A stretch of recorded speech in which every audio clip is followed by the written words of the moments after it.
पंचमव्या राज्यस्तरीय खुली ऑनलाईन शुद्ध संस्कृत श्लोक उच्चारण व अर्थस्पष्टीकरण स्पर्धा 2024 या स्पर्धेत मी कुमारी वैष्णवी अरुणवंशी इयत्ता 10वी चतुर्थ गटातून सहभागी होत आहे। श्लोक पहिला।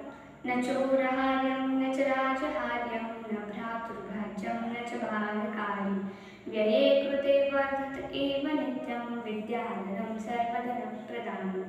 अर्थ, जे चोराकडून चोरले जात नाही, राजाकडून हरण केले जात नाही, भावांमध्ये वाटले जात नाही व त्याचे ओझेही वाटत नाही, तसेच खर्च केल्याने नेहमी वाढतच जाते, असे हे विद्याधन सर्व धनांमध्ये श्रेष्ठ धन आहे।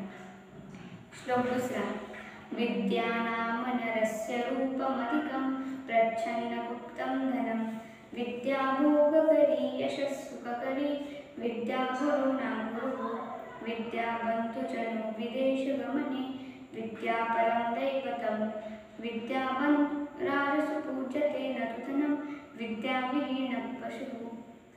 अर्थ, विद्या ही माणसाचे अतिच्य सौंदर्य असते, लपून ठेवलेले धन असते। विद्या ही उपभोग करून देणारी, यश व सुख प्राप्त करून देणारी असते। विद्या ही गुरूंचीही गुरु असते।